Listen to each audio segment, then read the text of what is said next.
আসসালামু আলাইকুম। নামজারি ছাড়াই আপনি চাইলেই জমি বিক্রয় করতে পারবেন। সাধারণত আমরা সকলে মনে করে থাকি যে নামজারি না হলে জমি বিক্রয় করা যায় না বা হস্তান্তর করা যায় না। এক্ষেত্রে বিশেষ কিছু ক্ষেত্র আছে যে ক্ষেত্রে আপনার নামজারি প্রয়োজন হবে না। আপনি নামজারি ছাড়াই এখন থেকে চাইলেই আপনার জমি আপনি বিক্রয় করতে পারবেন এবং অন্য কারো নামে রেজিস্ট্রেশনও করে দিতে পারবেন। এক্ষেত্রে যে কন্ডিশনগুলো আপনাকে মেনে চলতে হবে বা যে নিয়ম অনুসরণ করার মাধ্যমে আপনি নামজারি ছাড়াই আপনার জমি বিক্রয় করতে পারবেন বা হস্তান্তর করতে পারবেন, সে সম্পর্কে আজকের এই ভিডিওতে আমি বিস্তারিতভাবে আলোচনা করব। সাধারণত নামজারি কিন্তু জমির মালিকানার প্রমাণপত্র হিসেবে গুরুত্বপূর্ণ ভূমিকা পালন করে। যদি কোনো ব্যক্তি ক্রয় সূত্রে বা কারো কাছ থেকে ক্রয় করার মাধ্যমে জমির মালিকানা লাভ করে এবং উপজেলা সাব রেজিস্ট্রার কার্যালয়ে যাওয়ার মাধ্যমে তার কাছ থেকে যখন একটা দলিল তৈরি করে নেয়, সাব রেজিস্ট্রার মহোদয়ের কাছ থেকে একটা দলিল যখন তৈরি হয়, সে সময় এই দলিলটি আবার নামজারি করতে হয় এবং এই দলিল লাভ করার পর ওই দলিলটি নামজারি করার জন্য সহকারী কমিশনার ভূমি বা এসিল্যান্ড বরাবর আবেদন করার মাধ্যমে বা এসিল্যান্ড অফিসে জমা দেওয়ার মাধ্যমে এসিল্যান্ড থেকে প্রস্তাবিত খতিয়ান বা নামজারি খতিয়ান গ্রহণ করতে হয় এবং এই সম্পূর্ণ প্রসেসিংটিকে বলা হয় নামজারি বা মিউটেশন। এবং নামজারি করতে হয় এই কারণে, যতক্ষণ পর্যন্ত নামজারি করা না হয় ততক্ষণ পর্যন্ত সরকারের একটা রেকর্ড বই আছে, সরকারি রেকর্ড বইতে পুরাতন মালিকের নামই বিদ্যমান থাকে। এই কারণে পুরাতন মালিকের নাম কেটে দিয়ে সেখানে নতুন মালিক হিসেবে নিজের নাম অন্তর্ভুক্ত করার জন্য এই নামজারিকরণটা অত্যন্ত গুরুত্বপূর্ণ একটি বিষয়। এছাড়া নামজারি যদি করা না হয় সেক্ষেত্রে কিন্তু কোনো ব্যক্তি তিনার জমির খাজনাও কিন্তু প্রদান করতে পারবে না, শুধুমাত্র দলিল দেখানোর মাধ্যমে। অর্থাৎ ওই কোনো ব্যক্তি যদি মনে করে যে আমার দলিল আছে এবং আমি দলিলটি সরাসরি যে আমাদের নিকটস্থ যে ভূমি অফিস আছে, যে তহসিলদার অফিস আছে, সেই তহসিল অফিস বা নাইব অফিসে বা ইউনিয়ন ভূমি অফিসে নিয়ে যাওয়ার মাধ্যমে, আর যদি কোনো ব্যক্তি পৌরসভার বাসিন্দা হয়ে থাকে তাহলে পৌর ভূমি অফিসে নিয়ে যাওয়ার মাধ্যমে যদি মনে করে যে আমি জাস্ট দলিলটি শো করার মাধ্যমে বা দলিলটি দেখানোর মাধ্যমে আমি এই জমির খাজনা প্রদান করব, সেক্ষেত্রে কিন্তু কোনোভাবেই ওনার দলিল অনুযায়ী ওনাকে খাজনা গ্রহণ করা হয় না। কেননা সরকারের পক্ষ থেকে এখানে একটা প্রসেসিং আছে। অর্থাৎ আপনি যে সঠিক দলিল অনুযায়ী জমির মালিকানা লাভ করেছেন এটা আগে আপনাকে প্রমাণ করতে হবে এসিল্যান্ড অফিসে, এবং আপনি সঠিকভাবে সঠিক ব্যক্তির কাছ থেকে দলিল অনুযায়ী জমির মালিকানা পেয়েছেন এবং এই দলিলটি আপনি এখন এসিল্যান্ড অফিসে জমা দেওয়ার মাধ্যমে এসিল্যান্ড মহোদয় যাচাই বাছাই করে দেখার পর যদি দেখে যে হ্যাঁ আপনি প্রকৃত অর্থে সঠিকভাবে সঠিক ব্যক্তি থেকে সঠিক পরিমাণ জমির মালিকানা লাভ করেছেন, সেই ক্ষেত্রে এসিল্যান্ড মহোদয় সরকারি যে রেকর্ড বই আছে সরকারি রেকর্ড বইটি কারেকশন করে জমির পুরাতন মালিকের নাম কেটে দিয়ে সেখানে নতুন মালিক হিসেবে আপনার নাম অন্তর্ভুক্ত করবে এবং এরপর আপনাকে একটি প্রস্তাবিত খতিয়ান প্রদান করা হয় বা নামজারি খতিয়ান। এই নামজারি খতিয়ান বা প্রস্তাবিত খতিয়ানটি আপনি হাতে পাওয়ার পর আপনার নিকটস্থ যে ভূমি অফিস আছে সেই ভূমি অফিসে নিয়ে যাওয়ার মাধ্যমে আপনি হোল্ডিং খুলবেন এবং হোল্ডিং খুলে নেওয়ার পরে আপনি খাজনা প্রদান করতে পারবেন। এবং এক্ষেত্রে আপনি প্রথমবার খাজনা প্রদান করলে পরবর্তীতে প্রত্যেক বছর বছর আপনার জমির নির্দিষ্ট হারে যে খাজনাটা আসবে সেই খাজনা আপনি প্রদান করতে পারবেন। এবং এই সম্পূর্ণ প্রসেসিংটি যখন আপনি শেষ করবেন বা আপনি যখন কমপ্লিট করবেন তখন আপনার জমির মালিকানা পুরোপুরিভাবে মালিকানা সকল ডকুমেন্টসগুলো আপনার করায়ত্ত হবে বা আপনার কাছে থাকবে। এমত অবস্থায় আপনি প্রয়োজন মনে করলেই তখন আর দলিল দরকার হবে না, আপনি নামজারি খতিয়ান অনুযায়ী প্রতি বছর আপনি জমির খাজনা প্রদান করতে পারবেন এবং আপনার যদি খাজনা প্রদান করা থাকে তাহলে ওই খাজনার দাখিলা বা চেক অনুযায়ী আপনি কিন্তু জমি বিক্রয় করতে পারবেন। এমত অবস্থায় কেউ আপনাকে কখনো বাধা দেবে না বা কোনো ধরনের সমস্যা করবে না। আপনি উপজেলা সাব রেজিস্ট্রার কার্যালয়ে যাওয়ার মাধ্যমে আপনার জমিটি আপনি আরেকজনের কাছে বিক্রয় করে দিয়েছেন এবং সেই ব্যক্তিকে আপনি রেজিস্ট্রেশন করে দিতে পারবেন। কেননা জমি কিন্তু চিরস্থায়ী কোনো সম্পদ নয়। আপনার বিশেষ প্রয়োজনে, আপনার আর্থিক সচ্ছলতা বা আপনার আর্থিক সুবিধার জন্য বা অর্থের প্রয়োজন আপনি চাইলেই কিন্তু জমিটা বিক্রয় করতে পারবেন, কিন্তু আপনার যতক্ষণ পর্যন্ত নামজারি করা না থাকবে বা যতক্ষণ পর্যন্ত জমিটির খাজনা দেওয়া না থাকবে ততক্ষণ পর্যন্ত আপনি কিন্তু জমিটা বিক্রয় করতে পারছেন না। তো এই কারণে নামজারি ছাড়া কোনোভাবেই জমি বিক্রয় করা যায় না। তবে একটি ক্ষেত্র আছে যে ক্ষেত্রে আপনাকে কিন্তু নামজারি করার প্রয়োজন হবে না।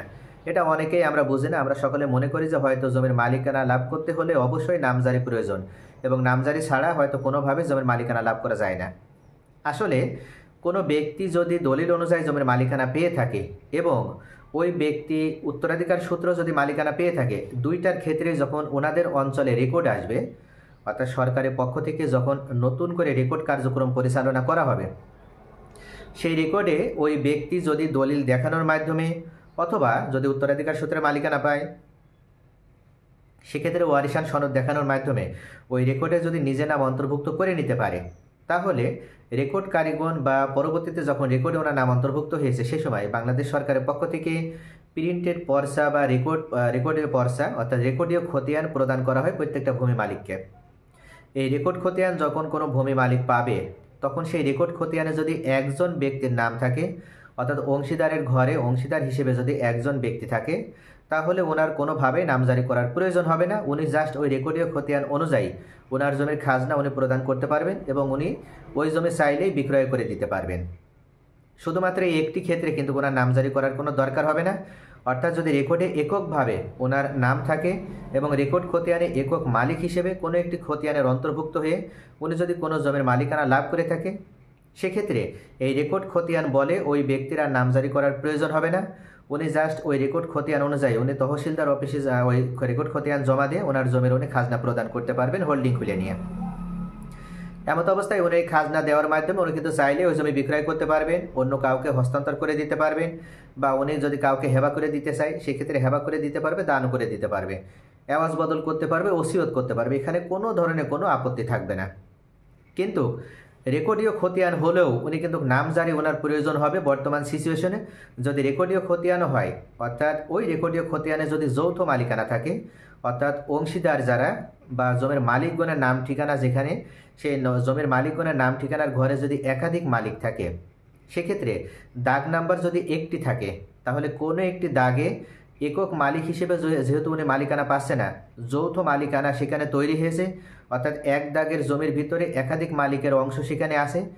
এই ক্ষেত্রে কিন্তু অবশ্যই ওই খতিয়ানের অন্তর্ভুক্ত যারা রয়েছে তাদের সকলকেই নামজারি করে নিতে হবে এবং সেটা বাটোয়ারা দলিল করার মাধ্যমে নামজারি করে নিতে হবে। নতুবা তারা কিন্তু কোনোভাবেই ওই জমি আলাদাভাবে তারা চাইলেই বিক্রয় করতে পারবে না।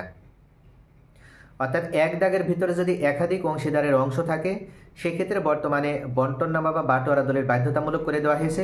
এক্ষেত্রে বন্টননামা বা বাটোয়ারা দলিল যদি না করা হয়, সেক্ষেত্রে কিন্তু কোনোভাবে কোনো ব্যক্তি চাইলেই জমি বিক্রয় করতে পারবে না। এমত অবস্থায় অবশ্যই ওনার বাটোয়ারা প্রয়োজন হবে, কেননা এই যে এক দাগে ওনারা একাধিক অংশীদার, এই এক দাগের ভিতরে কার কোন সাইডে দখল বা কে কোন সাইডে ভোগ দখল করবে চিরস্থায়ীভাবে, এটা নিশ্চয়তা দিবে একমাত্র বন্টননামা বা বাটোয়ারা দলিল।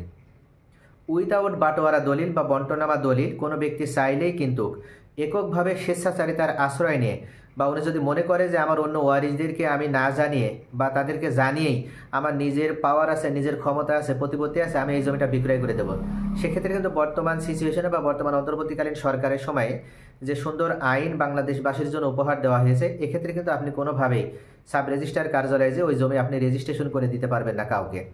এবং যে ব্যক্তি বর্তমানে ওই জমিটা দখলে রয়েছে আপনি যেখানে হয়তো দেখিয়ে দিচ্ছেন, পরবর্তী এমন সময় আসবে যখন আপনার প্রতিপত্তি থাকবে না, আপনার পাওয়ার থাকবে না, তখন অন্য যে অংশীদারের আছে তারা চাইলেই কিন্তু সেই ব্যক্তিকে ওখান থেকে বিতাড়িত করে দিতে পারবে এবং বলতে পারবে যে এখানে আমরা অংশ দেব না, আমরা নিজেদের ভিতরে বাটোয়ারা করেছি, ওই সাইডে অংশ দেব। তখন কিন্তু যে ব্যক্তি জমিটি ক্রয় করছে তাকে ওখান থেকে অন্য দিকে তারা ওই জমিটা দখল নেওয়া লাগবে। তো এইভাবে মূলত যদি যৌথ খতিয়ানভুক্ত কোনো জমি হয়ে থাকে, সেক্ষেত্রে কেবল নামজারি করার প্রয়োজন হয়। তাছাড়া রেকর্ডীয় খতিয়ান হলেই যদি একক মালিকানা থাকে, অর্থাৎ রেকর্ডীয় খতিয়ানে যদি একজন মালিক থাকে এবং একজন মালিক হিসেবে যদি আপনার নাম অন্তর্ভুক্ত থাকে এবং এক দাগের ভিতরে যদি আপনি একা অংশীদার থাকেন, সেক্ষেত্রে কিন্তু আপনার নামজারি করার প্রয়োজন হবে না। জাস্ট রেকর্ডীয় খতিয়ান অনুযায়ী আপনি জমির খাজনা প্রদান করতে পারবেন এবং আপনার জমির মালিকানা আপনি চিরস্থায়ীভাবে ধরে রাখতে পারবেন।